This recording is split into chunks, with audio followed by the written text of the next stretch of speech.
غزہ کے لیے یکجہتی کی پکار، مگر کون سنے؟ ذرا تصور کریں کہ اگر دنیا بھر کی اقوام ایک آواز میں غزہ کے حق میں کھڑی ہو جائیں، اپنا موقف واضح اور جرت مندانہ طریقے سے پیش کریں، تو شاید یہ ظالمانہ نسل کشی رک سکے۔ عوام کا اجتماعی احتجاج حکمرانوں پر دباؤ ڈالنے کا ایک مؤثر ہتھیار ثابت ہو سکتا ہے، اور ممکن ہے کہ عالمی سیاست میں اس سے کوئی تبدیلی آئے۔ مگر افسوس، کوئی سننے والا نہیں۔ آج بھی عوام کی خاموشی غزہ میں جاری قتل عام کے سامنے ایک شرمناک بے حسی کا منظر پیش کر رہی ہے۔ کسی کو کوئی فرق نہیں پڑتا۔ غزہ میں بہنے والا خون محض ایک خبر بن کر چند دن ٹرینڈ میں رہتا ہے، دنیا کچھ لمحوں کے لیے جذباتی ہوتی ہے، پھر تھک کر خاموش ہو جاتی ہے، اور یوں سب کچھ معمول پر آ جاتا ہے۔ مگر غزہ کی نسل کشی جاری رہتی ہے۔ تمہیں جلتا ہوا فلسطین نظر نہ آیا؟ تمہیں ماؤں کی پکار سنائی نہ دی؟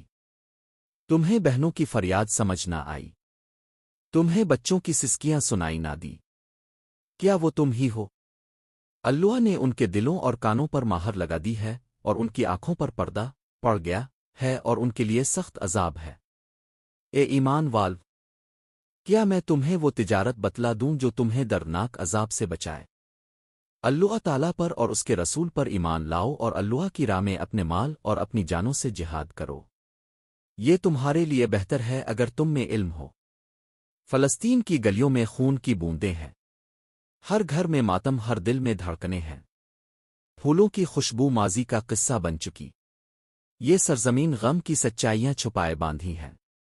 کاش کوئی پرندہ یہاں کے آسمانوں میں سکون کی پرچھائیاں لے کے اڑتے جائیں۔